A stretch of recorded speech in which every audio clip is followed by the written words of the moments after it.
मंत्री जी, आज जो अभ्यर्थी आए थे आरक्षित वर्ग वाले, ये आरोप लगा रहे हैं कि भर्ती में आरक्षण घोटाला हुआ है। क्या वार्ता हुई, क्या है? देखिए, सबसे पहले तो मैं कहना चाह रहा हूँ कि इन अभ्यर्थियों को उत्तर प्रदेश की योगी सरकार को और विशेष रूप से माननीय मुख्यमंत्री श्री योगी आदित्यनाथ जी को धन्यवाद देना चाहिए कि जिस समय पूरा विश्व और हमारा देश भी, हमारा प्रदेश भी कोविड-19 की महामारी से जूझ रहा था और 69,000 भर्ती का मामला माननीय न्यायालय में लंबित था, सरकार ने विशेष प्रयास करके मामले का निस्तारण करा के और सरकार का जो स्टैंड था, जो पॉलिसी थी, उस आधार पर माननीय न्यायालय ने जब मुहर लगाई तब हमने 69,000 भर्ती प्रक्रिया पूरी की,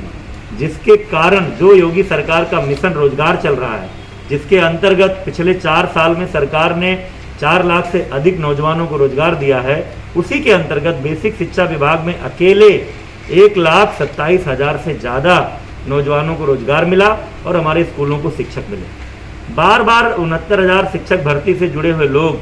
अलग अलग समय पर लगातार हमसे भी कई बार बात करते रहे हैं, हमारे अधिकारियों से भी बात करते रहे हैं, लेकिन जब वो मीडिया में जाते हैं तो कहते हैं कि हमारी बात कोई नहीं सुन रहा। आज हमारे आवास पर सुबह उन्होंने धरना दिया था, इसलिए मैंने उनको आमंत्रण दिया कि आप 12 बजे हमारे कार्यालय में आइए, आप जो कहना चाह रहे हैं हम आपकी बात सुनेंगे। यद्यपि इसके पहले एक बार और आप सब जानते हैं, BBIP गेस्ट हाउस में एक तरफ अपने अधिकारियों को बैठाकर, एक तरफ इनके प्रतिनिधि मंडल को, 7 सदस्यीय प्रतिनिधि मंडल को बैठाकर हमने बात की थी, इनके जो प्रश्न थे उसके उत्तर दिए थे, लेकिन आज फिर ये लोग मिलना चाहते थे तो हमने आमंत्रित किया था, उनसे बात हुई है। पहली बात, वो कहते हैं कि आरक्षण का अनुपालन नहीं हुआ है। इस बात को मैं स्पष्ट रूप से कहना चाहता हूँ, पूरी भर्ती प्रक्रिया पूरी तरह से पारदर्शी हुई है, NIC के द्वारा ऑनलाइन हुई है। हमने भी उस सूची को नहीं देखा है कि कौन भर्ती हुआ है, इस स्तर की पारदर्शिता उस भर्ती में हुई है और आरक्षण के उपबंधों का 100% अनुपालन हुआ है। ये लोग कई बार ये आरोप लगाते हैं कि जो 69,000 की भर्ती में आरक्षित वर्ग की जो संख्या होनी चाहिए 18,598, उससे कम भर्ती हुई है। इस संदर्भ में मैं आपको बताना चाहता हूं कि जो अन्य पिछड़ा वर्ग के आरक्षित कैटेगरी के 8,755 जो क्षैतिज आरक्षण होता है, जिसमें उस वर्ग की महिलाएं, उस वर्ग के दिव्यांग, उस वर्ग के भूतपूर्व सैनिक और उस वर्ग के स्वतंत्रता संग्राम सेनानी होते हैं, और 9,843 जो अन्य पिछड़ा वर्ग की मेरिट की अभ्यर्थी होती है, यानी 18,598 वो तो हुआ ही है। शेष जो अपनी मेरिट के आधार पर, MRC के आधार पर लोग, अन्य पिछड़ा वर्ग के लोग जाकर सामान्य वर्ग में चयनित हुए हैं, ये संख्या मिलाकर 18,500 जो संख्या आ रही है, इसके अतिरिक्त 31,000 से ज़्यादा इस पूरी भर्ती प्रक्रिया में 31,000 से ज़्यादा अन्य पिछड़ा वर्ग के लोग भर्ती हुए हैं। इसलिए इस तरह का आरोप लगाना कि जितना होना चाहिए था उससे कम है, ये बिल्कुल निराधार है। अब मनगढ़ंत जानकारियों के आधार पर ये चीज़ें करते हैं। तीसरी बात, इन लोगों ने ये कहा था, सामान्य वर्ग का जो निकल कर आता है, जो हमारा सामान्य वर्ग की सीट हो रही थी 34,589, इसमें जो मूल सामान्य वर्ग के अभ्यर्थी हैं वो केवल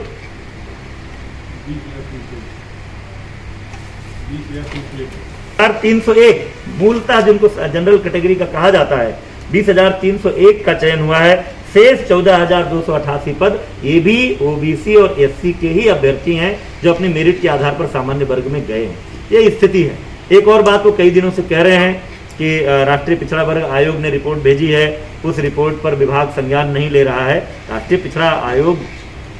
वर्ग आयोग संवैधानिक संस्था है, उनकी किसी रिपोर्ट को हम संज्ञान में क्यों नहीं लेंगे, लेकिन ऑफिशियली अभी हमारे विभाग को वो रिपोर्ट प्राप्त नहीं हुई है। आज ही हमने अपने अपर मुख्य सचिव को ये निर्देश दिया है कि वो विभाग आयोग से संपर्क करें, आयोग की जो रिपोर्ट होगी वो हम मंगाएंगे और आयोग की रिपोर्ट में किसी तरह के अगर कोई जानकारी हमसे मांगी गई है तो इसी सप्ताह में जो भी जानकारी आयोग ने मांगी होगी वो हम माननीय आयोग को उपलब्ध कराएंगे। ये आज हमने अभ्यर्थियों को बताया है और हमने अभ्यर्थियों से कहा है कि आप सबको इस सरकार के प्रति आभारी होना चाहिए कि यह सरकार मिशन रोजगार के तहत माननीय मुख्यमंत्री जी लगातार युवाओं को रोजगार उपलब्ध करा रहे हैं। और जितनी भी भर्ती हो रही है, केवल बेसिक शिक्षा विभाग की बात नहीं कर रहा हूँ, इस सरकार में जो भी भर्ती हो रही है वो पूरी पारदर्शिता और आरक्षण सहित सभी उपबंधों का पालन करते हुए हो रही है। मंत्री जी, इसके अलावा के आधार पर लोग, अन्य पिछड़ा वर्ग के लोग जाकर सामान्य वर्ग में चयनित हुए हैं, ये संख्या मिलाकर 18,500 जो संख्या आ रही है इसके 31,000 से ज़्यादा, इस पूरी भर्ती प्रक्रिया में 31,000 से ज़्यादा अन्य पिछड़ा वर्ग के लोग भर्ती हुए हैं। इसलिए इस तरह का आरोप लगाना कि जितना होना चाहिए था उससे कम है, ये बिल्कुल निराधार है। अब मनगढ़ंत जानकारियों के आधार पर ये चीज़ें करते हैं। तीसरी बात, इन लोगों ने ये कहा था सामान्य वर्ग का जो निकल कर आता है, जो हमारा सामान्य वर्ग की सीट हो रही थी 34,589, इसमें जो मूल सामान्य वर्ग के अभ्यर्थी हैं वो केवल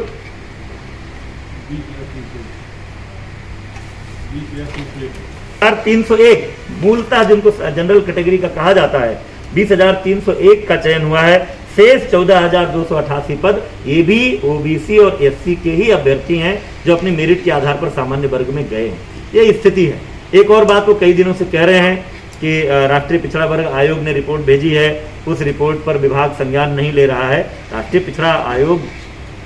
वर्ग आयोग संवैधानिक संस्था है, उनकी किसी रिपोर्ट को हम संज्ञान में क्यों नहीं लेंगे। लेकिन ऑफिशियली अभी हमारे विभाग को वो रिपोर्ट प्राप्त नहीं हुई है। आज ही हमने अपने अपर मुख्य सचिव को ये निर्देश दिया है कि वो विभाग आयोग से संपर्क करें। आयोग की जो रिपोर्ट होगी वो हम मंगाएंगे और आयोग की रिपोर्ट में किसी तरह के अगर कोई जानकारी हमसे मांगी गई है तो इसी सप्ताह में जो भी जानकारी आयोग ने मांगी होगी वो हम माननीय आयोग को उपलब्ध कराएंगे। ये आज हमने अभ्यर्थियों को बताया है और हमने अभ्यर्थियों से कहा है कि आप सबको इस सरकार के प्रति आभारी होना चाहिए कि यह सरकार मिशन रोजगार के तहत माननीय मुख्यमंत्री जी लगातार युवाओं को रोजगार उपलब्ध करा रहे हैं। और जितनी भी भर्ती हो रही है, केवल बेसिक शिक्षा विभाग की बात नहीं कर रहा हूँ, इस सरकार में जो भी भर्ती हो रही है वो पूरी पारदर्शिता और आरक्षण सहित सभी उपबंधों का पालन करते हुए हो रही है। मंत्री जी, इसके अलावा